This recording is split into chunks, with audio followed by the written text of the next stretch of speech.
Vaccine का production और supply बढ़ाने के लिए बहुत दिनों से इंतजार था, लेकिन अमेरिका ने फाइनली ये एक बड़ा फैसला किया कि वो पेटेंट में जिसको कहते हैं टेम्पररी वेवर देना, उसके लिए तैयार हो गया है।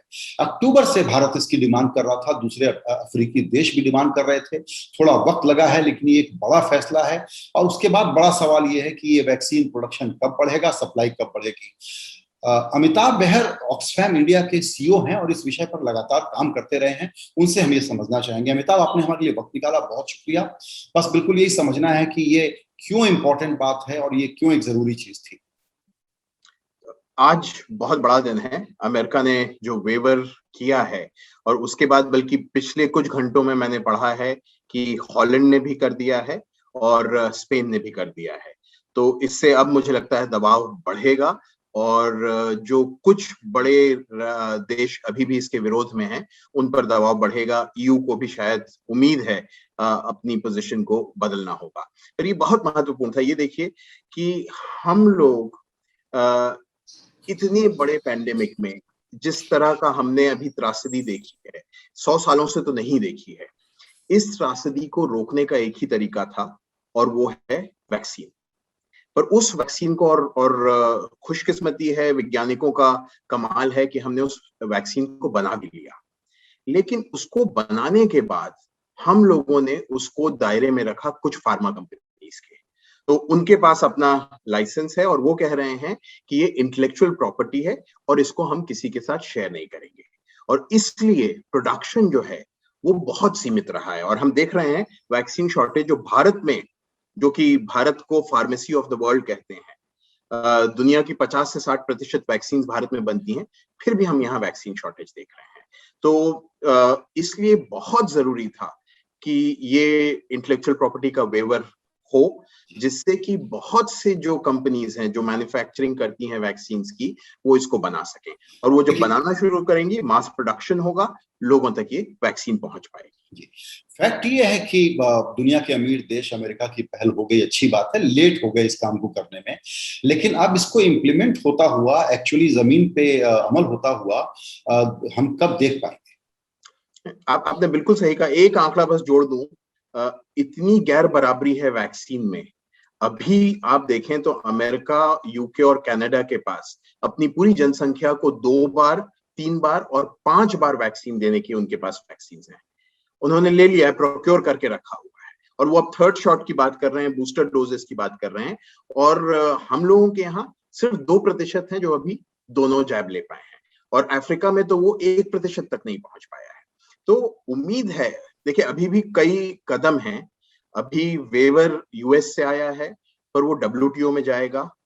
उम्मीद करें कि इस जनता के दबाव से, इन बड़े बड़े राज्यों के, बड़े बड़े देशों के अब बदलते हुए अपने पोजीशन से, डब्ल्यूटीओ इस बात को मान जाए। और वो मानेगा तो उसके बाद बहुत जल्दी ही प्रोडक्शन शुरू होगा। उसमें कुछ वक्त लगेगा, पर मुझे पूरा भरोसा है कि मास प्रोडक्शन जल्दी हो पाएगा।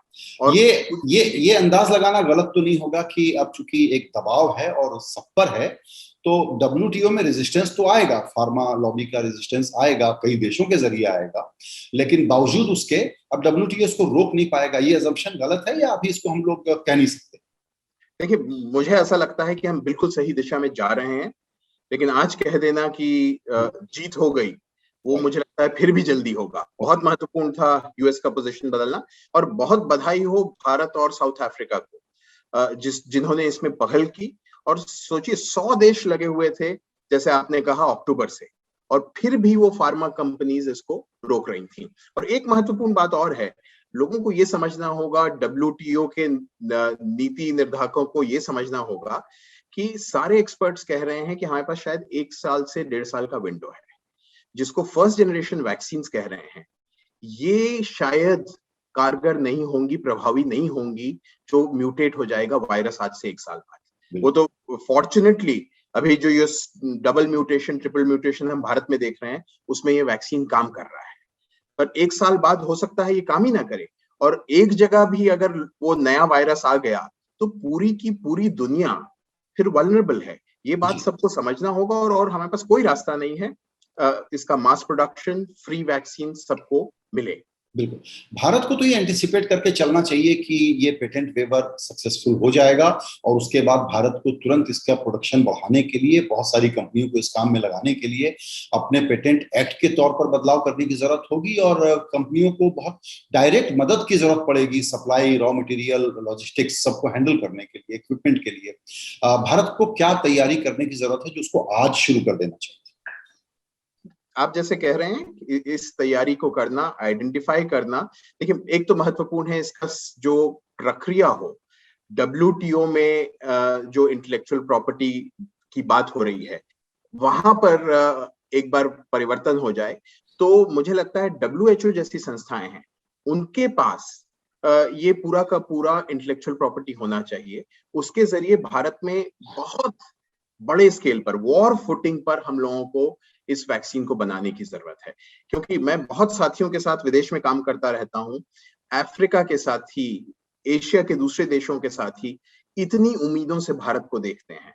तो हमको आज शुरुआत कर देनी चाहिए और मुझे लगता है इसमें केंद्र सरकार को भी अपनी जो पूरी वैक्सीन पॉलिसी है उसको बदलना होगा। और ये जो कई स्तरों पर कर रहे हैं कि एक केंद्र सरकार काम करे, एक राज्य सरकार काम करे, प्राइवेट प्रोवाइडर्स हों, उसके बजाय हमारा जो यूनिवर्सल इम्यूनाइजेशन फ्रेमवर्क है उसके आधार पर केंद्र सरकार जितनी भी फार्मा कंपनीज जिनमें आज मादा है इस वैक्सीन बनाने का, उनके साथ मिलकर वैक्सीन प्रोडक्शन शुरू कर दें वॉर फुटिंग पर। बिल्कुल।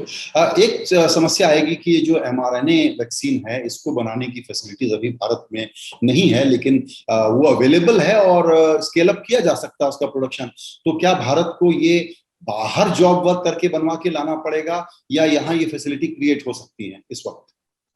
देखिए जो जो वैक्सीन भारत में बन सकती हैं वो तो बननी ही चाहिए और उनको हम लोगों को इनहेंस करना है उसके प्रोडक्शन को।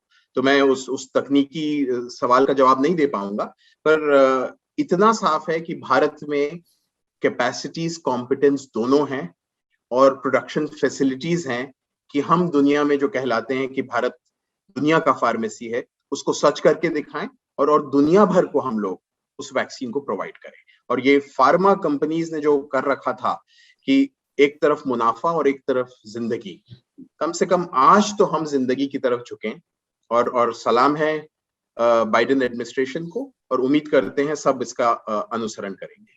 बिल्कुल। आखिरी सवाल, बल्कि मेरा कमेंट है और मैं आपका उसमें चाहूंगा कि सही या गलत, वो ये कि फार्मा लॉबी की ऐतिहासिक पकड़ थी, बाइडेन एडमिनिस्ट्रेशन ने उसको जो तोड़ा है, ये एक बहुत बड़ा टर्निंग पॉइंट है जिसको कहते हैं turning the page in history.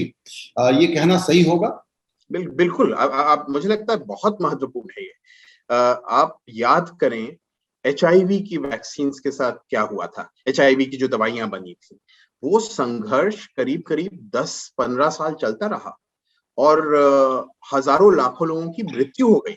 और लेकिन अभी अभी हमारे पास उतना वक्त नहीं है, आपने अच्छा याद दिलाया HIV का। बिल्कुल वक्त नहीं है हमारे पास और इसलिए बाइडेन एडमिनिस्ट्रेशन का ये डिसाइसिव मूव काबिले तारीफ है और उम्मीद करते हैं कि ये एक, जैसे आप कह रहे हैं, कि ऐतिहासिक निर्णय हो जिसके आधार पर हम लोगों को आगे चलकर भी ये समझना होगा ऐसी महामारी के दौरान क्या हम इस तरह के गलत निर्णय ले सकते हैं जहां मुनाफा हम लोगों को अनैतिक है। मेरी समझ में बिल्कुल किस समाज में आप ये एक्सेप्ट कर सकते हैं कि मुनाफा ज्यादा महत्वपूर्ण है लोगों की जिंदगियों की बनस्पति? और वेस्टर्न कंट्रीज में तो देखिए ये गवर्नमेंट की R&D की फंडिंग से बना है, तो कंपनियां क्लेम भी नहीं कर सकती। आपने अच्छा याद दिलाया। दर्शकों को कॉन्टेक्स्ट के लिए बता दें कि कई सालों के संघर्ष के बाद $12,000 का जो ट्रीटमेंट था HIV का, वो $100 पर आ गया था। एक दिन भी हमारे पास बर्बाद करने को नहीं है।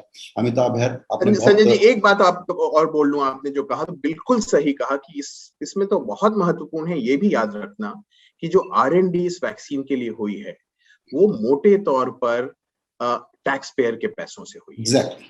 तो उसको कैसे आप ये कह सकते हैं कि वो फार्मा कंपनीज को अपना इंटेलेक्चुअल प्रॉपर्टी बना है? एब्सोल्युटली, ये सबसे इंपॉर्टेंट बात है और ये जंग इंशाल्लाह जल्दी से सफल हो जाए। अमिताभ, आपने वक्त निकाला, बहुत शुक्रिया। धन्यवाद।